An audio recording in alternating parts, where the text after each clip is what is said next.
Hello students, welcome to ICT virtual classes.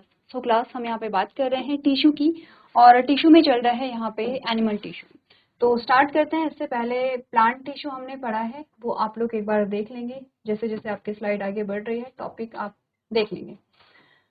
तो बात चल रही है यहाँ पे एनिमल टिश्यू के बारे में, और एनिमल टिश्यू में हमारे पास एक लाइन डायग्राम जो आया है, यहाँ पर हमने देखा है क्लासिफिकेशन देखा है कि अलग अलग टाइप्स के जो एनिमल टिश्यू हैं, जिसमें आपने एपिथेलियल टिश्यू पूरा पढ़ लिया है। टॉपिक चल रहा है कनेक्टिव टिश्यू। ठीक है, कनेक्टिव टिश्यू में हम बात कर रहे हैं यहाँ पे फ्लूइड की, जिसमें ब्लड हमने यहाँ पे पढ़ लिया है। आज हम लिम्फ की बात करेंगे और बाकी के जो कनेक्टिव टिश्यू है उनकी बात यहाँ पे करेंगे। ठीक है, चलो ब्लड के बारे में आपने क्या समझा, ब्लड का कंपोजिशन क्या है, किन किन चीजों से मिलकर के ये बना होता है ब्लड, ब्लड कैसे बनता है, फॉर्मेशन कैसे होता है ब्लड का, और ब्लड में जो ब्लड सेल्स हैं या जो प्लाज्मा है, जो प्रोटीन है, किसका क्या फंक्शन होता है, ये सारी चीजें हमने डिस्कस की हैं।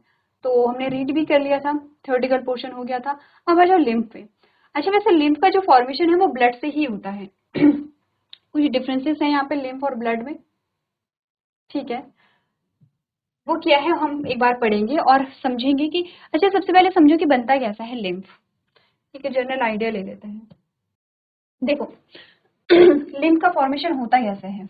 अब यहाँ पे ब्लड जो है, ये जो ब्लड है ये किसी ऑर्गन में जाता है, इसे यहाँ पे ट्रांसपोर्टेशन करना है। ये तो हम समझते हैं, ये तो हमने बोला था यहाँ पे ट्रांसपोर्टेशन होता है। ब्लड में क्या क्या होगा, देखो प्लाज्मा है और ब्लड सेल्स है यहाँ पे। ठीक है, अब ऐसा नहीं है कि ब्लड जो है वो ऑर्गन या सेल के अंदर जाता है, सेल के अंदर मतलब जो यहाँ पे ट्रांसफर करेगा या ट्रांसपोर्टेशन करेगा चीजों को, चाहे वो गैसेस हैं, वो फूड है, वो हॉर्मोन्स है, ब्लड एंटर नहीं करता है, बल्कि कुछ फ्लूइड करता है। फ्लूइड का मतलब प्लाज्मा हम कह सकते हैं, लेकिन प्लाज्मा, ठीक है, प्लाज्मा हम यहाँ पे, ये प्लाज्मा का पार्ट होता है। प्लाज्मा हम कह सकते हैं कि प्लाज्मा का जो पार्ट है वो यहाँ पे एंटर करता है, पूरा प्लाज्मा नहीं करता है। पूरे प्लाज्मा से क्या मतलब है, जो यहाँ पे प्लाज्मा में इंपॉर्टेंट प्रोटीन होती है या जो बड़ी प्रोटीन होती है, एल्बुमिन, ग्लोबुलिन एंड फाइब्रोनोजन, ये यहाँ पे एंटर नहीं करती हैं। ठीक है, जो बड़ी प्रोटीन है वो नहीं करती हैं। तो प्लाज्मा यहाँ पे एंटर करता है, यहाँ पे डब्ल्यूबीसी एंटर करेगा, आरबीसी भी यहाँ पे एंटर नहीं करता है। क्यों? ट्रांसपोर्टेशन के लिए। अब ये है कि कुछ मात्रा में जो यहाँ पे कुछ ये जो फ्लूइड है इसको इंटरस्टिशियल फ्लूइड कहते हैं, कुछ मात्रा में तो ये ब्लड वेसल्स के थ्रू ही वापस चला जाता है। अगर पूरी मात्रा में, अगर नहीं मतलब कंप्लीटली ये ब्लड वेसल्स के थ्रू वापस नहीं जाएगा, तो ये क्या करेगा, यहाँ पे ये जो फ्लूइड है ये कुछ कैपिलरीज के थ्रू, ये यहाँ पे क्या बनाएगा, ये यहाँ पे कुछ कैपिलरीज बनाएगा। ऐसे कैपिलरीज से ये क्या बनाएगा, यहाँ पर वेसल्स बनाएगा। ठीक है, और ऐसे ही हर एक अलग अलग ऑर्गन से ऐसे ही वेसल्स बन रही होंगी। ये वेसल्स मिल करके क्या बनाएंगे, यहाँ पे पूरा एक सिस्टम बना देती हैं। तो जिन कैपिलरीज में ये जो इंटरस्टिशियल फ्लूइड बहता है, इस इंटरस्टिशियल फ्लूइड को हम लिम्फ कह देते हैं। अब क्योंकि इसको ब्लड नहीं कह सकते हैं, इसमें आरबीसी नहीं है, क्योंकि इसको प्लाज्मा भी नहीं कह सकते हैं, क्योंकि इसमें ये जो प्रोटीन होती है एल्बुमिन, ग्लोबुलिन एंड फाइब्रोनोजन, वो भी नहीं है। लेकिन कुछ तो पार्ट है इसमें, जैसे कि हमने कहा कि यहाँ पर डब्ल्यूबीसी होती हैं, कुछ छोटी छोटी प्रोटीन यहाँ पर हो सकती हैं। ठीक है, तो आपने कहा इसको हम लिम्फ कहते हैं। अब जिन कैपिलरीज में लिम्फ बहता है उसको क्या कहेंगे, लिम्फ कैपिलरीज यहाँ पे कहेंगे। जिन टिश्यूज में जिन वेसल्स में यहाँ पर लिम्फ बहता है उसको लिम्फ वेसल्स कहेंगे। ठीक है, अब ये ऐसे ही लिम्फ वेसल्स मिला करके क्या बनाती हैं, लिम्फेटिक सिस्टम को बनाती हैं। अब ये देखो मैं ये इरेज कर दूं, अब यहाँ पर देखो, अब शायद आपको समझ में आ जाएगा। ये बता रही थी लिम्फ कैपिलरीज। ठीक है, लिम्फेटिक वेसल्स बना रखी है। कैपिलरीज जो होती है वो बहुत फाइन स्ट्रक्चर होते हैं। ठीक है, उससे थोड़ा सा बड़े स्ट्रक्चर वेसल्स होते हैं, और ये पूरा मिल करके बनाता है लिम्फेटिक सिस्टम। अब लिम्फ को थोड़ा सा पढ़ लें तो अब आपको थोड़ा समझ में आ जाएगा लिम्फ क्या होता है, लिम्फ और ब्लड में क्या डिफरेंस है। ब्लड से ही लिम्फ बनेगा। ठीक है, आपने कहा lymph is a colourless fluid, ये एक रंगहीन तरल है, क्योंकि इसमें आरबीसी नहीं पाई जा रही है। That carries white blood sales through out the human body and lymphatic vessels. ये लिम्फेटिक वेसल्स, वो देखो एक होती है ब्लड वेसल्स, एक होती है लिम्फेटिक वेसल्स। ब्लड वेसल्स में ब्लड ट्रैवल कर रहा है, लिम्फेटिक वेसल्स में लिम्फ ट्रैवल करेगा। तो हमने कहा कि ये कलरलेस फ्लूइड है, कलरलेस तरल है यहाँ पे, रंगहीन तरल है जो कि यहाँ पे WBC को कैरी करता है। WBC में पाया जाता है जो पूरी बॉडी में यहाँ पे सर्कुलेट हो रहा है, किस में, लिम्फेटिक वेसल्स में। अच्छा, ये जो सर्कुलेट होगा ये यूनिडायरेक्शनल होता है, बाई डायरेक्शनल नहीं होगा, ठीक है। There are lymphoid organs present in the body that produce a lymph and together form a lymphatic system. आपने कहा कि यहाँ पे क्या होंगे, lymphoid organs होते हैं और जो कि lymph produce करते हैं और ये सब मिल करके lymphatic system को बनाते हैं। Some of them are lymph nodes and tonsils. अब देखो थोड़ा सा समझ लेते हैं lymph के फॉर्मेशन को। और ये हमारी blood vessels है। अब मैं यहाँ पे रेड नहीं दिखा रही हूँ क्योंकि रेड में फिर हमें कुछ चीजें दिखाई नहीं देंगी। तो ये हमारा ब्लड है, ठीक है, ये है तो रेड, लेकिन हम इसे ये येलो में इसलिए दिखा रहे हैं कि इसके अंदर जो प्रोटीन है, जो सेल्स है वो हमें दिख जाए। और इसमें जो कुछ प्रोटीन है, ये आरबीसी है, ऐसे ऐसी होती है आरबीसी, ठीक है। डब्ल्यूबीसी होगा, डब्ल्यूबीसी को लिख लेते हैं। ब्लड प्लेटलेट्स होगा, ठीक है, ऐसा है।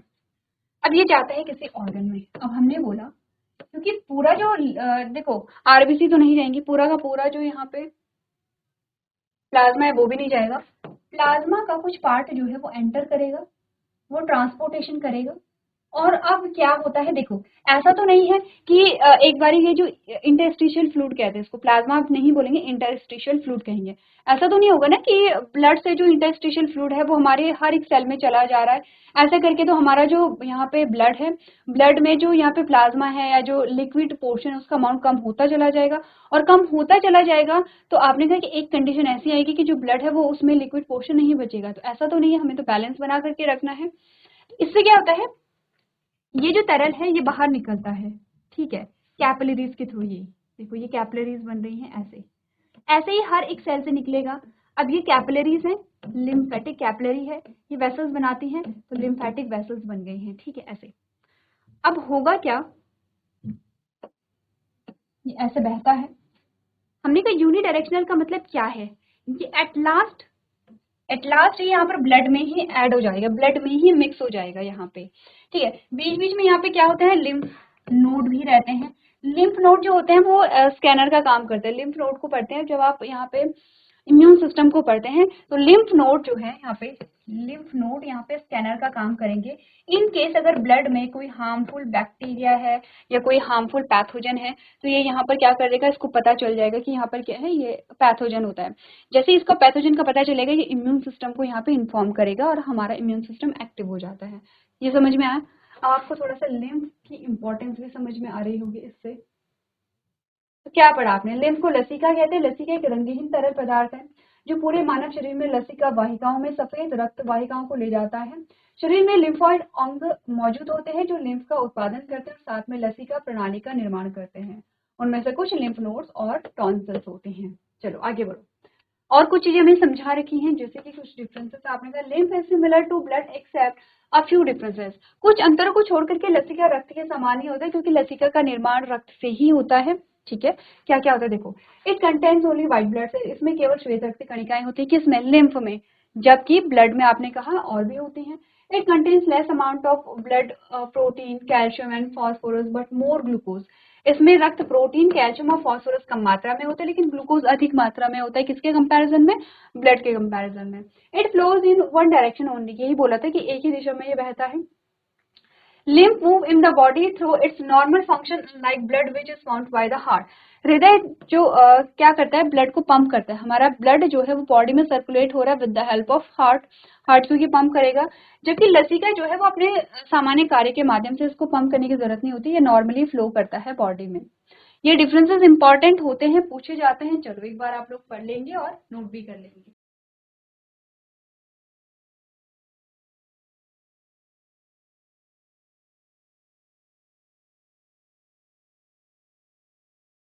चलिए तो नोट कर लिया, आगे बढ़ते हैं। लिम्फ जो है उसके घटक क्या क्या है, एक बार अगर उसको समझेंगे। क्या नहीं पाया जाता है लिम्फ में, ये तो हमने जाना कि उसमें क्या क्या नहीं पाया जाता है, क्या अंतर है, क्या घटक है इसके।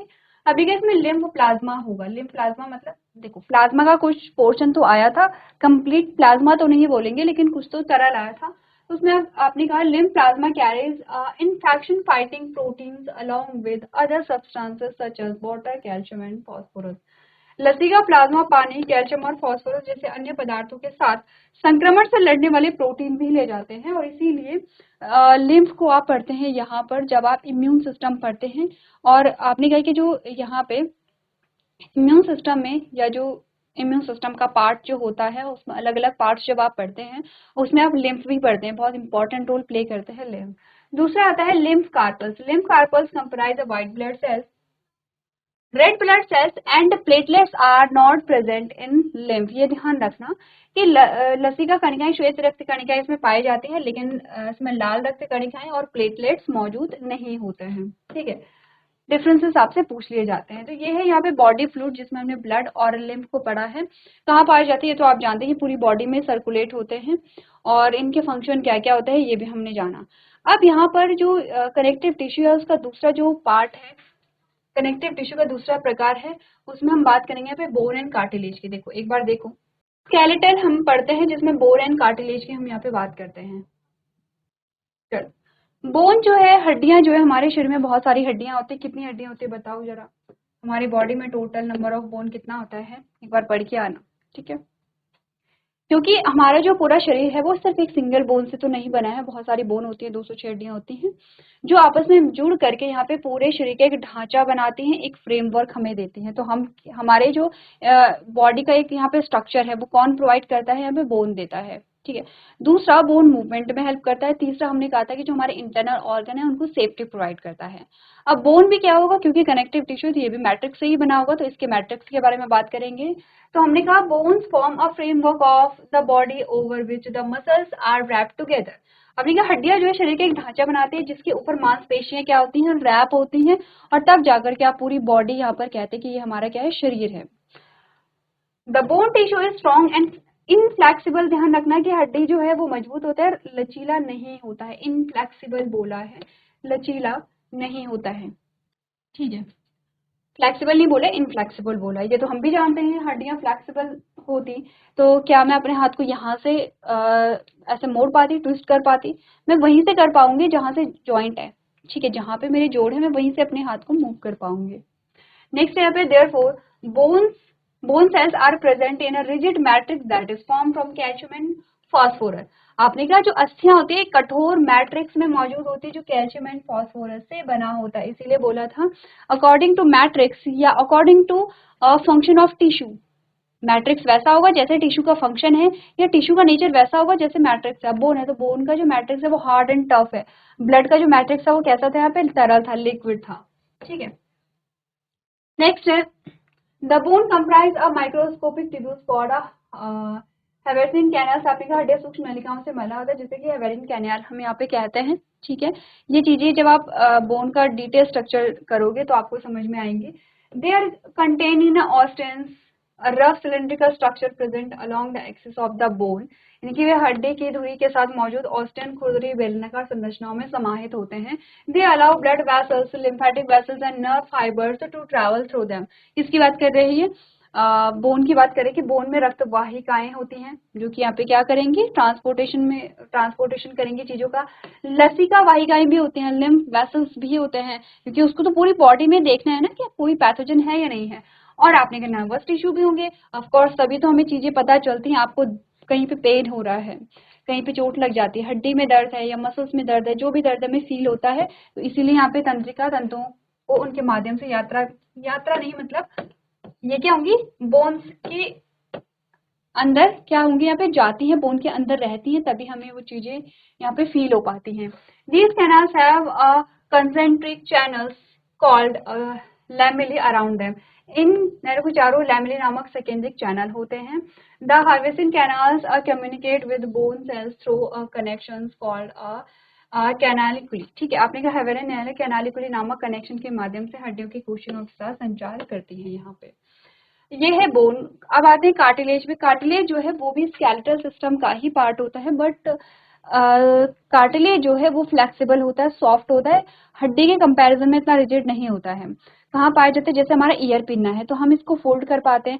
हमारी जो नोज है यहाँ पे आप उसको ऐसे क्या कर देते हैं, यहाँ पे मूव कर पाते हैं। आपका जो यहाँ पे विंड पाइप है तो यहाँ पर हमारे क्या होते हैं, कार्टिलेज पाए जाते हैं। कार्टिलेज को पढ़ लेते हैं। आपने कहा cartilage is present over the joints of bone and provide them with a smooth structure. कहाँ पाए जाते हैं? कार्टिलेज हड्डियों के जोड़ों के ऊपर पाए जाते हैं और उन्हें क्या देते हैं, यहाँ पे स्मूथ स्ट्रक्चर देते हैं। For example knows tip, air पिना, ट्रैकिया एंड लैरिंग्स, ये सारी जगह हैं जहाँ पर पाए जाते हैं। कहाँ पर? जो नाक की नोक होती है, आप ऐसे मूव कर पाते हैं, यहाँ पे फील करो, आप मूव कर पाते हैं। कान का जो ईयर पिन्ना होता है, ये कान का जो पिन्ना होता है, ईयर पिन्ना जिसको हम कहते हैं, मूव करते हैं। श्वास नली है और स्वर यंत्र जो होता है, यहाँ पर भी कार्टिलेज पाया जाता है। They contain solid matrix made of protein and sugar.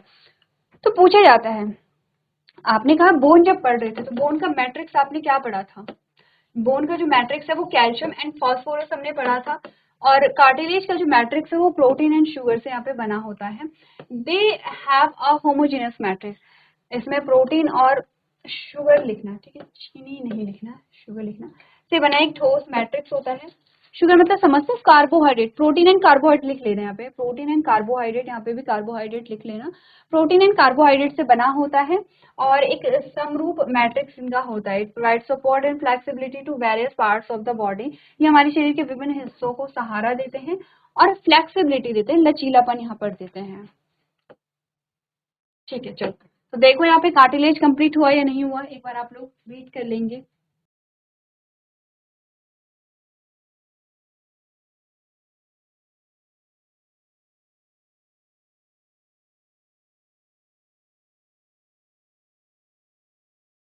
चलिए, कार्टिलेज यहाँ पर कंप्लीट हो गया है। अब तीसरा जो हमारे पास आता है वो है यहाँ पे एरियोलर कनेक्टिव टिश्यू। ठीक है, चलो एरियोलर जो होते हैं उनके सबसे पहले थोड़ा सा टाइप्स के बारे में बात करते हैं। एरियोलर जो है वो दो प्रकार का होता है, टेंडोन एंड लिगामेंट हमने बोला था। बेसिकली ये कनेक्शन का काम करता है। आपका जो पूरा यहाँ पर आपकी बॉडी है, आप कहते हैं कि यहाँ पे जो बॉडी और जो यहाँ पे बोन एंड मसल्स है उनके कनेक्शन में ये दो ही हेल्प करते हैं। एक बार पढ़ लेते हैं। आपने कहा the areolar connective tissue is a type of a connective tissue that is present throughout the human body. It provides support and help to protect organs, muscles, and many other tissue. It also helps in bind the skin together, provide a protective framework that keeps major structures in place and offer support. आपने कहा areolar संयोजी ऊतक एक प्रकार का संयोजी ऊतक है जो मानव शरीर में मौजूद होता है। ये सहायता प्रदान करता है अंगों, मांसपेशियों और कई अन्य ऊतकों की रक्षा करने में मदद करता है। ये त्वचा को एक साथ बांधने में यानी कि कनेक्ट करता है, कनेक्शन करता है। जो स्किन है उसको बाइंड करता है, कनेक्शन नहीं कहेंगे, बाइंड कहेंगे कि बाइंड करता है स्किन को। इसमें मदद करता है, सुरक्षात्मक ढांचा प्रदान करता है जो प्रमुख संरचनाओं को यथास्थान रखता है और सहायता प्रदान करता है। ठीक है, ये स्ट्रक्चर पढ़ेंगे। पहले ये देखो कंपोनेंट्स ऑफ एरियोलर, क्या क्या कंपोनेंट्स इसके होते हैं। आपने क्या, इसमें कुछ सेल्स यहाँ पे पाई जाती हैं, जैसे फैट सेल है, फाइब्रोब्लास्ट है, मास्ट सेल है, मैक्रोफेजेस है, प्लाज्मा सेल है। ठीक है, फाइबर में हम देखते हैं कोलेजन फाइबर है, इलास्टिन है और ग्राउंड सब्सटेंसेस होते हैं। आपने कहा they are responsible for the secretion of lipid. Fat cell adipocytes जो होते हैं वो यहाँ पर किसके सिक्रीशन के लिए, फैट के सिक्रीशन के लिए रिस्पॉन्सिबल होते हैं। नाम से पता चल रहा है फैट सेल है। ठीक है, या एडिपोसाइट्स है। फाइब्रोब्लास्ट होती है, they are present in the highest amount in areolar tissue. They are responsible for the secretion of fibre. Fibroblast fibre का सिक्रीशन करेंगे, नाम से ही पता चल रहा है। और आपने कहा कि हाईएस्ट अमाउंट में प्रेजेंट होती हैं। मास्ट सेल, आपने ये नाम अभी पढ़ा है, आप ये मास्ट सेल का पढ़ेंगे जब आप इम्यून सिस्टम पढ़ेंगे। काफी चीजें आ गई हैं। देखो ब्लड पढ़ोगे तो इम्यून सिस्टम आप पढ़ेंगे ही पढ़ेंगे। बोन जब आप पढ़ेंगे तो इम्यून सिस्टम आप पढ़ेंगे पढ़ेंगे, क्योंकि जो बोन होती है, बोन में आपने कहा आपकी ब्लड सेल्स बनती हैं और वही ब्लड सेल्स जिसमें से WBC भी होता है। तो आपने कहा ब्लड और बोन जब भी पढ़ेंगे इम्यून सिस्टम की बात हम यहाँ पे करेंगे। मास्ट सेल यहाँ पे होती है, they release histamine that play a role in allergic reaction. आपने कहा मास्ट सेल जो है हिस्टामिन को रिलीज करते हैं। हिस्टामिन क्या है, नॉर्मल प्रोसीजर क्या होता है, जैसे कोई पैथोजन आता है तो हिस्टामिन जो होती है, मास्ट सेल जो होती हैं वो हिस्टामिन को रिलीज करती हैं। अच्छा, ये जो मास्ट सेल है कौन सी, ये WBC की जो सेल्स हमने पढ़ी थी, ये वही सेल्स यहाँ पर हैं। अब ये हिस्टामिन रिलीज करती है जिससे कि जो भी पैथोजन है उसको किया जाता है, किल किया जाता है, बॉडी से रिमूव किया जाता है। और उसके रिस्पॉन्स में आपको कुछ देखने को मिलता है, इचिंग हो रही है, छींक आ रही है। लेकिन जब क्या होता है, हाइपर एक्टिव हो जाता है इम्यून सिस्टम, तो ये एलर्जी यहाँ पर एलर्जी के रूप में हमें देखने को मिलता है। मैक्रोफेजेस जो हमने बात की थी, दे ईट टीनी जर्म्स और infectious cells in the body, ठीक है। मैक्रोफेजेस की हमने बात की थी यहाँ पे। Plasma cell they produce antibodies. अब आप बोलेंगे तो डब्ल्यूबीसी की सेल्स हैं, देखो डब्ल्यूबीसी में सेल्स बनती है लेकिन हमारे बॉडी के अलग अलग पार्ट्स में प्रेजेंट है, ठीक है। फाइबर्स क्या, तो collagen fibre they provide tensor strength to the tissues. Elastin क्या, they provide elasticity to the tissue. And ground substances क्या, it is a fluid matrix that hold cells and fibres of the tissue. तो क्या पढ़ा आपने, कहा वसा कोशिकाएं होती है जो कि वसा के श्रावण के लिए रिस्पॉन्सिबल है। फाइब्रोब्लास्ट फाइबर को यहाँ पर रिलीज करेंगे। मास्ट जो है वो हिस्टामिन को रिलीज करेंगे। मैक्रोफेजेस किसी भी रोगाणु को, संक्रमण को खत्म करने के लिए है। प्लाज्मा सेल एंटीबॉडीज बनाती हैं। कोलेजन फाइबर जो होता है वो ऊतकों को तन्य शक्ति देता है। इलास्टिन जो है वो यहाँ पे फ्लेक्सिबिलिटी देगा। या ग्राउंड सब्सटेंस जो है, इसको सही कर लेना, ग्राउंड सब्सटेंस ये एक द्रव मैट्रिक्स है जो ऊतक की कोशिकाओं और तंतुओं को धारण करता है। अब बात आती है यहाँ पे टाइप्स ऑफ एरियोलर टिश्यू, जो 2 टाइप के होते हैं, टेंडन एंड लिगामेंट। एक बार आप लोग इसे घर से पढ़ के लेकर के आएंगे। तो आज के सेशन में हम इतना ही करेंगे। अभी तक क्लास में बने रहने के लिए आपका धन्यवाद।